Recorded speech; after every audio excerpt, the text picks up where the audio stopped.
Tres figuras están de pie sobre la cima de un monte, iluminadas como el interior de un horno. De los 4 evangelistas, solo Lucas se detiene a contarnos de qué estaban hablando. Eso ya es notable. Mateo describe la luz. Marcos describe la ropa. Ambos mencionan que Moisés y Elías estaban presentes, y ambos siguen adelante sin más. Lucas, en cambio, se inclina y nos da el tema exacto de la conversación. Hablaban de una muerte. No de una coronación, ni de las multitudes que habían quedado atrás en Galilea. La mayoría de las Biblias en español traducen la palabra griega como partida. Es una traducción razonable, el tipo de palabra suave que usamos en los funerales para no tener que decir algo más duro. Pero el término que subyace en el griego de Lucas no suaviza nada. Es éxodos. Camino de salida. ¿Salida? La misma palabra que dio nombre al segundo libro de la Biblia. 2 hombres separados por siglos de historia están de pie en gloria junto a Jesús, y el tema es su éxodo, que estaba a punto de cumplir en Jerusalén. Conviene detenerse en esa palabra, porque cambia todo el sentido de la escena. Un éxodo no es una tragedia privada. Un éxodo es una operación de rescate. Es un pueblo esclavo saliendo de un país que lo poseía. Es agua que se abre y una nación que cruza en tierra seca. Cuando Lucas elige ese término para describir lo que le va a suceder a Jesús en Jerusalén, está diciendo que la cruz no es el momento en que el plan se desmoronó. Es el momento en que el plan se cumplió. Y una vez que se ve eso, el resto de la escena en el monte deja de parecer un espectáculo de luces y empieza a verse como algo mucho más deliberado. Nada en esa cumbre es decoración. Ni el momento en que ocurre, ni los 2 visitantes, ni la nube, ni la frase que el Padre pronuncia desde ella. Cada elemento interpreta una muerte que Jesús ya había anunciado en voz alta pocos días antes. Y cuando la anunció, su amigo más cercano le había dicho que dejara de hablar así. 6 días antes de todo esto había ocurrido una discusión. Tanto Mateo como Marcos lo señalan. Antes de decir cualquier otra cosa sobre el monte, ambos nos dicen cuántos días habían pasado. Los evangelistas no suelen contar los días de esa manera. Normalmente pasan de una escena a otra con conectores sueltos, y de pronto 2 de ellos, de forma independiente, dan una cifra exacta. Vale la pena preguntarse qué sucedió 6 días antes que hiciera que ese intervalo mereciera ser registrado. Los discípulos habían estado en el norte, cerca de Cesarea de Filipo, al pie de una cadena montañosa donde la nieve derretida alimenta los manantiales del Jordán. Jesús les preguntó quién decía la gente que era él, y luego estrechó la pregunta. ¿Y ustedes, quién dicen que soy yo? Pedro respondió con precisión. Tú eres el Cristo, el Hijo del Dios viviente. Y en el aliento siguiente de esa misma escena, Jesús comenzó a explicar lo que significaba ser el Cristo. Iría a Jerusalén, sufriría, sería rechazado por los líderes religiosos, sería matado y resucitaría al tercer día. Pedro lo apartó y le dijo, en esencia, que se detuviera. Todo lo que Pedro había aprendido sobre el Mesías apuntaba hacia un trono. El rey ungido llegaría, la ocupación terminaría, el reino sería restaurado. Esa era la esperanza que cada familia judía en Galilea llevaba consigo, y no era una esperanza ingenua. Nacía de los profetas. Pedro acababa de pronunciar la palabra Cristo en voz alta y con toda la convicción del mundo, y ahora el hombre de quien lo había dicho empezaba a describir un rechazo y una ejecución. Se puede sentir la lealtad detrás de esa reacción. Pedro acababa de confesar el título correcto y no estaba dispuesto a dejar que ese título terminara en una ejecución. Así que se resistió, y Jesús le respondió con las palabras más duras que jamás dirigió a un amigo. Apártate de mí, Satanás. No tienes en mente las cosas de Dios, sino las de los hombres. Después pasó una semana. Las Escrituras no registran nada de esos 6 días. Ninguna enseñanza, ningún milagro, ningún diálogo. Solo el vacío. 6 días caminando juntos con esa tensión sin resolver entre ellos. 6 días de Pedro repasando la conversación, probablemente preguntándose si había arruinado algo. Fuera cual fuera el ánimo del grupo, no pudo haber sido ligero. Al final de ese periodo, Jesús toma a los mismos 3 hombres que mantenía más cerca de él, Pedro, Santiago y Juan, y comienza a subir. No sabemos con certeza qué monte escalaron. La tradición ha favorecido durante mucho tiempo el monte Tabor, una colina redondeada en el valle de Jezreel. Pero esa opción tiene un problema. Un historiador judío del siglo I describe una ciudad y una fortificación en la cima del Tabor, lo que hace improbable un momento privado allí arriba. La opción del norte encaja mejor. Habían estado cerca de Cesarea de Filipo, y esa ciudad se encuentra al pie del monte Hermón, que es genuinamente alto. La nieve lo cubre buena parte del año y se puede ver desde muy lejos, a través de toda Galilea. Ese es el tipo de ascenso que te aleja verdaderamente de todos. Los evangelios no lo nombran, lo que subrayan es que los tres estaban a solas con él, en las alturas, apartados. El número 6 tiene su propia historia dentro de las Escrituras. Cuando Moisés subió al Sinaí a recibir el pacto, la gloria del Señor se posó sobre el monte y una nube lo cubrió durante 6 días. Al séptimo día, la voz llamó a Moisés desde la nube. 6 días de espera, y luego una voz. Conviene ser cuidadoso aquí, porque este es exactamente el tipo de detalle que la gente convierte en código secreto, y no lo es. El texto bíblico no afirma que los evangelistas tuvieran el Sinaí en mente al escribir ese número. Lo que sí podemos decir es que el patrón resulta familiar, y cualquiera criado en la Torá habría sentido esa familiaridad. Un monte, un peso de gloria, una nube, una voz al otro lado de la espera. Fuera intencional o simple coincidencia, los hombres que subían no tenían idea de lo que les esperaba en la cima. Entonces llegó la luz. Mateo dice que su rostro resplandeció como el sol y que su ropa se volvió blanca como la luz misma. Marcos recurre a una comparación del mundo del trabajo. Ningún blanqueador sobre la tierra, dice, podría dejar una tela tan blanca. En su época, eso era un oficio real. Hombres dedicaban su vida entera a tratar telas para dejarlas lo más blancas posible, y ni los mejores de ellos se acercarían a ese resultado. La luz no venía de afuera, como una lámpara que ilumina un cuarto. Algo que había estado bajo la superficie todo el tiempo salió a través de ella. Y en esa luz entran 2 hombres. Aquí es donde la mayoría de las explicaciones entregan un eslogan y siguen adelante. Moisés representa la ley, Elías representa a los profetas, el Antiguo Testamento respalda a Jesús. Siguiente escena. Eso es cierto hasta cierto punto, pero se salta la parte que realmente importa. Las categorías no caminan, los hombres sí. Y estos 2 cargan con los finales más extraños de toda la Biblia hebrea, lo cual es exactamente la razón por la que importa que sean ellos quienes estén ahí. Empecemos con Moisés. Pasó 40 años guiando a una nación hacia un pedazo de tierra. 40 años de quejas, de maná, de agua sacada de la roca, de la ley entregada en un monte, de un becerro de oro, de un tabernáculo levantado en la arena. Todo en la segunda mitad de su vida apuntaba a un destino, y él nunca puso un pie en él. La razón está enterrada en el libro de Números, en un lugar llamado Meribá. El pueblo estaba sin agua y quejándose otra vez, y Dios le dijo a Moisés que le hablara a la roca. Moisés, en cambio, la golpeó 2 veces y le dijo algo a la multitud que ponía en duda si él y Aarón podían sacarles agua. El agua salió, el pueblo bebió, y a Moisés se le dijo que no los llevaría al otro lado. Se puede discutir si el castigo fue proporcional, el texto no invita a resolver ese debate, pero lo que se afirma es que Moisés, de pie frente a toda la nación, representó mal a Dios en ese momento.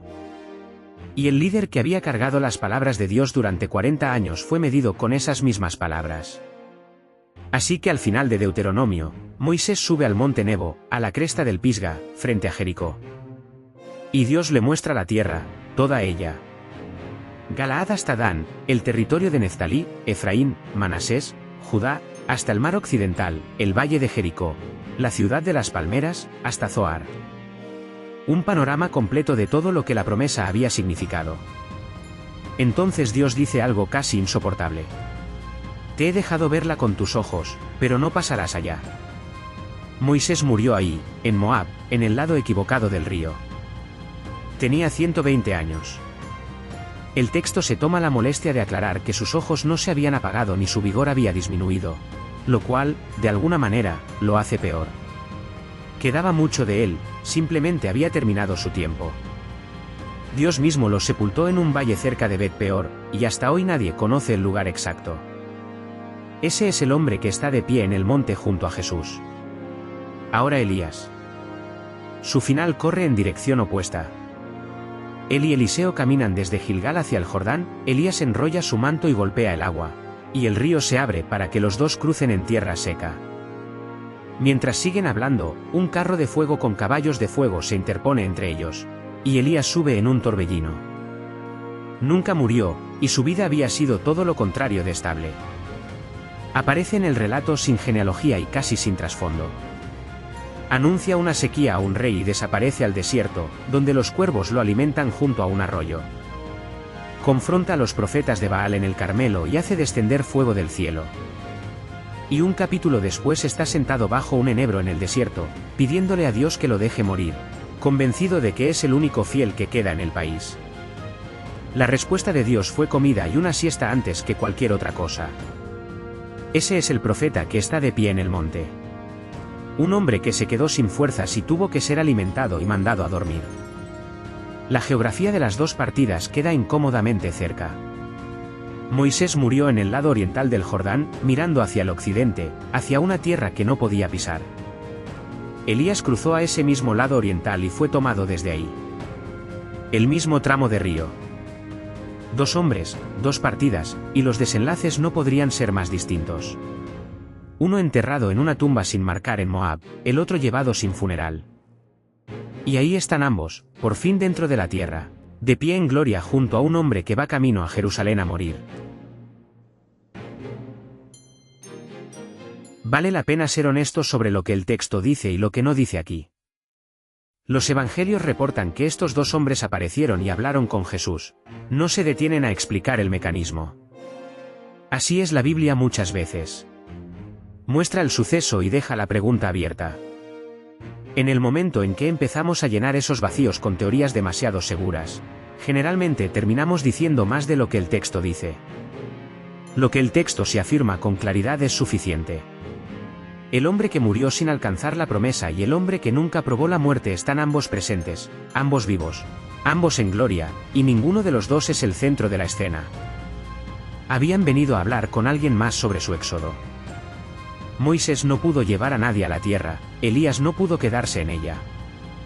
Y la conversación que vinieron a tener era sobre el camino de salida que finalmente funciona. Mientras tanto, los discípulos apenas se mantenían despiertos. Lucas dice que estaban cargados de sueño, y cuando por fin despertaron del todo, vieron la gloria y a los dos hombres de pie junto a él. Entonces Pedro abre la boca. Lo que dice a continuación suele malinterpretarse. Maestro, bueno es que estemos aquí. Hagamos 3 enramadas. Una para ti, una para Moisés y una para Elías. Lucas añade una línea que casi suena a disculpa en nombre de Pedro. No sabía lo que decía. La lectura habitual es que Pedro entró en pánico y soltó algo absurdo. Es comprensible. Está asustado, y se nota. Pero la sugerencia en sí no es aleatoria, y llamarla insensata pasa por alto lo que ocurría en su cabeza. La palabra que usa es eskené, que significa tienda, cabaña, refugio temporal. Es la misma palabra que la antigua traducción griega del Antiguo Testamento usa para el tabernáculo, el santuario portátil que Israel llevó por el desierto. Es también la palabra detrás de las enramadas que las familias judías construían cada otoño durante la fiesta de la cosecha. Durante una semana dejaban sus casas y vivían bajo un techo de ramas cortadas, para recordar cuando sus antepasados vivían en tiendas y Dios también vivía en una. Así que Pedro recurre a la única categoría que encaja con lo que está viendo. La gloria ha llegado, las grandes figuras del pasado de Israel están de pie ahí mismo. Y en el mundo en que él creció, cuando la presencia de Dios viene a quedarse, se construye una morada. Eso es lo que se hace. Hay que reconocerle el instinto. Entendió que la presencia exige una respuesta y quiso hacerle espacio. Eso ya es más de lo que la mayoría logramos. Frente a algo abrumador, el primer impulso de Pedro fue servirlo. Es posible incluso que la temporada del año estuviera presente en su mente. Algunos han sugerido que esto ocurrió cerca de la fiesta de otoño, cuando las enramadas ya se estaban levantando por todo el país. De ser así, la sugerencia de Pedro fue menos una idea extraña y más la obvia. La respuesta correcta en lo que resultó ser el momento equivocado.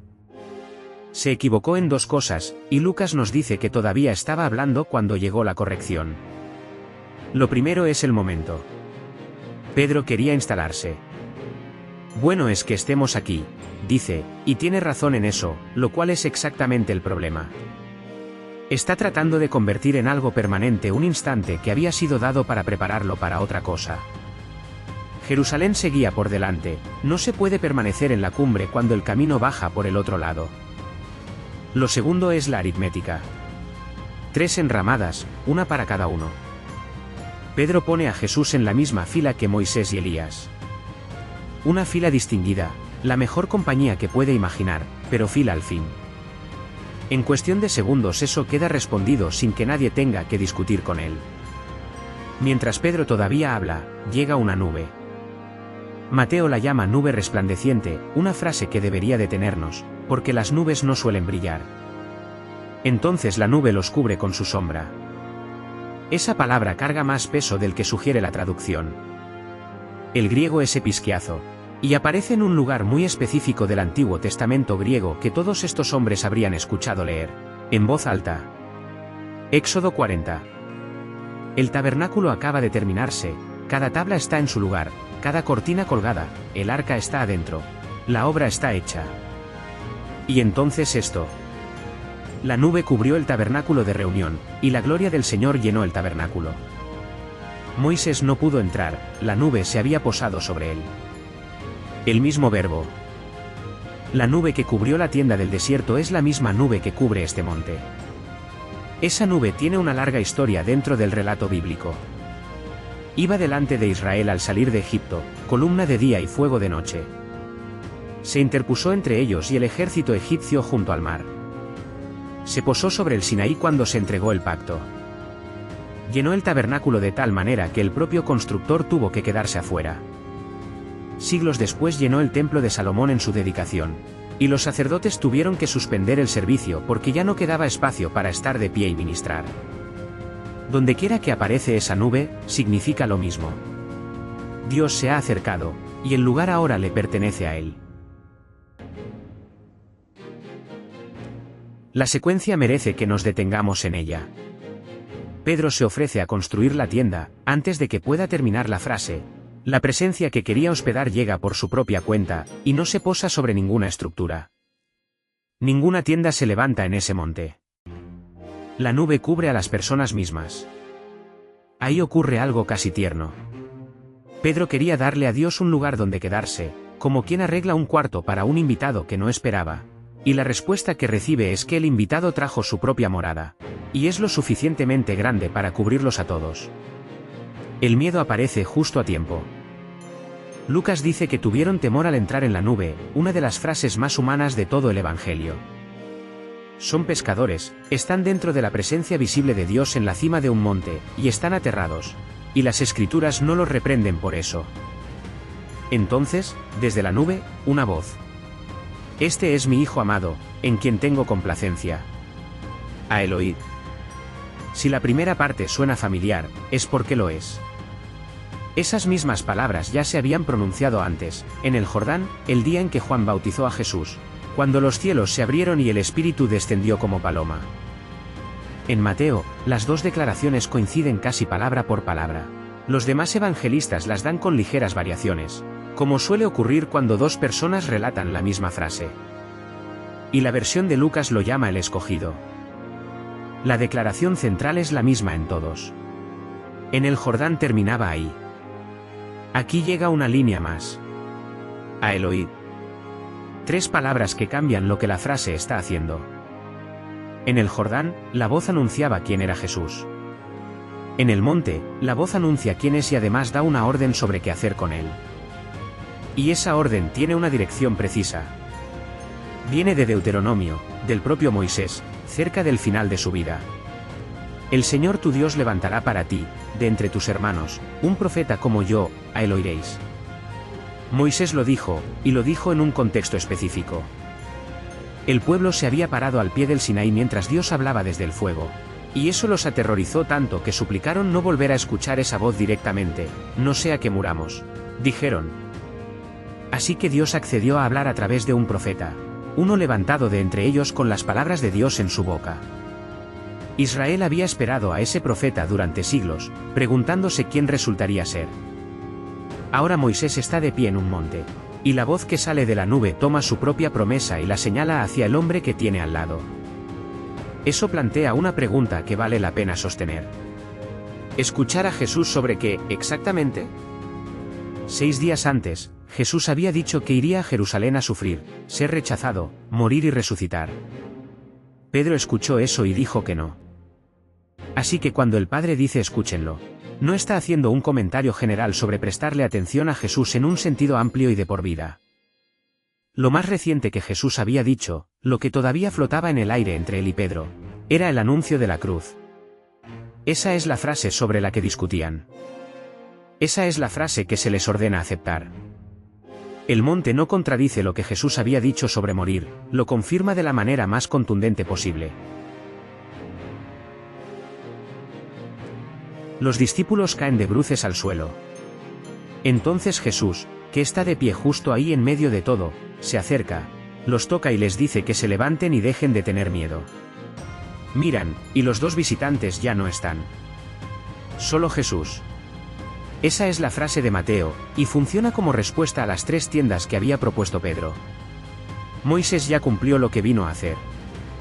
Elías ya cumplió lo que vino a hacer. La ley y los profetas dijeron lo suyo y dieron un paso atrás. Y lo que queda en el monte es aquel del que ambos hablaban. El lugar que ocupa este episodio dentro del relato importa mucho. De un lado está el primer anuncio de la cruz y la discusión que provocó. Del otro lado, el descenso del monte hacia algo caótico. Un padre cuyo hijo convulsiona y se lanza al fuego y al agua. 9 discípulos que habían intentado ayudar y no pudieron, escribas discutiendo en medio de todo.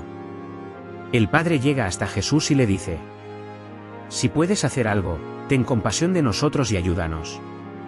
Eso es lo primero con lo que se topan después de la gloria. Fracaso, ruido y un padre desesperado. La ubicación es deliberada.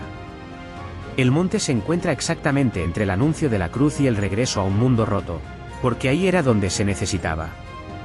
Nunca fue una recompensa para los 3 que tuvieron el privilegio de verlo, y tampoco fue un descanso de la trama. Vieron quién es Jesús realmente, y después tuvieron que bajar y vivir en un lugar donde nada de eso era visible. Marcos añade un detalle en el camino de bajada que revela cuán poco entendían todavía. Jesús les dice que no cuenten lo que vieron hasta que el Hijo del Hombre haya resucitado de entre los muertos. Y ellos empiezan a discutir entre sí qué podría significar eso de resucitar. Acababan de ver a 2 figuras del pasado de Israel de pie, vivas, en gloria, y aún así no lograban entender qué significaba la resurrección. Así de adelantado estaba Jesús respecto a ellos, y así de paciente estaba siendo. Y ahí es también donde la palabra del principio finalmente encaja. Hablaban de su éxodo, dice Lucas, que estaba a punto de cumplir en Jerusalén, no en ese monte. La gloria fue real, pero el rescate no ocurre ahí arriba, ocurre abajo, en una ciudad, un viernes, en una colina con una vista mucho peor. Moisés se paró en el Nebo y vio una tierra que no podía pisar, y el camino terminó ahí.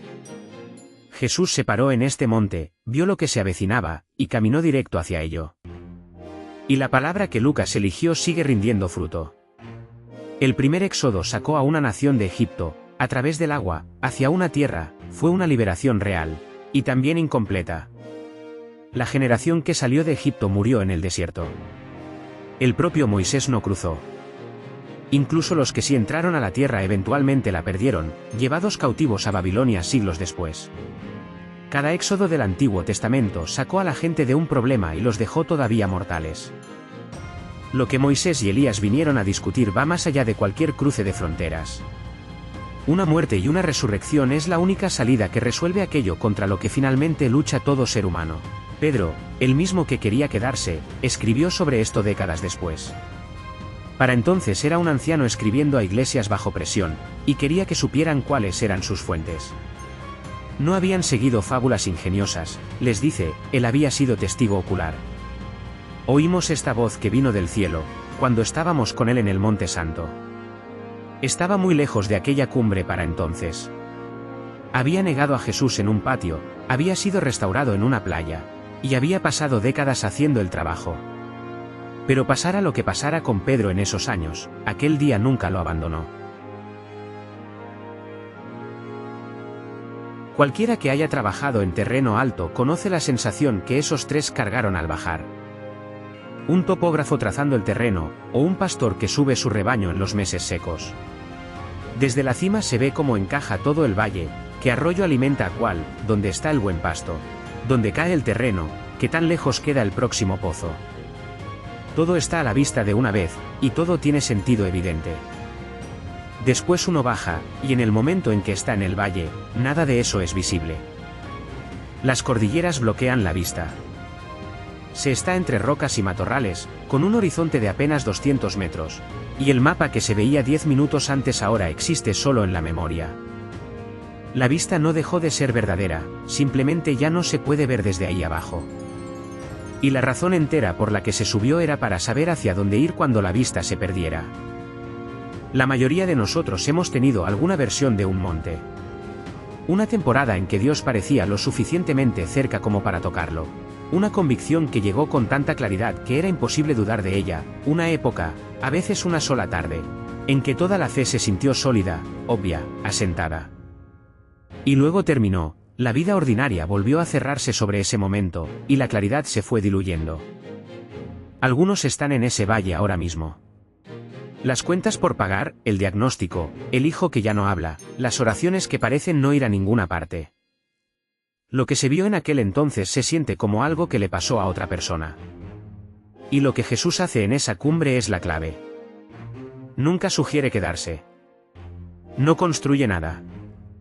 Toca a tres hombres asustados, les dice que se levanten. Y empieza a bajar el monte directo hacia la misma situación que acababa de vencer al resto de sus discípulos. El monte nunca fue el destino, fue la instrucción previa. Y la voz que salió de la nube no les dijo que se aferraran a la sensación, les dijo que lo escucharan a él. Lo cual es algo mucho más firme, porque las palabras sobreviven al descenso. Lo que Jesús dijo sobre Jerusalén era tan cierto al pie del monte como lo había sido en la cima. Eso es lo que se lleva uno hacia abajo. No el resplandor, sino las palabras de aquel que resplandecía. Y las palabras que valía la pena cargar no eran solo las duras. La misma voz que habló de Jerusalén también se acercó a tres hombres tendidos en el suelo y les dijo que se levantaran y dejaran de tener miedo. Nunca los reprendió por estar asustados, los tocó. Ambas cosas salieron de la misma boca, la misma tarde. Así que si alguien está en ese valle ahora mismo, la instrucción no ha cambiado. Escúchenlo a él. No a la versión de él que uno esperaba, la que iba a quitar el camino difícil de la mesa. Escuchen lo que él realmente dijo, incluyendo las partes con las que uno habría discutido, porque esas resultaron ser las partes que abrieron la salida para cualquiera. Dos hombres recorrieron un largo camino para tener esa conversación. Uno había muerto sin alcanzar la promesa. El otro nunca había muerto. Ambos habían pasado su vida entera señalando a alguien a quien no verían en carne propia durante su propia vida. Y cuando finalmente estuvieron de pie junto a él en gloria, en un monte, con la presencia de Dios cubriéndolos a todos, Lucas nos dice cuál fue el único tema que discutieron. Su éxodo. Cómo iba a sacar a su pueblo.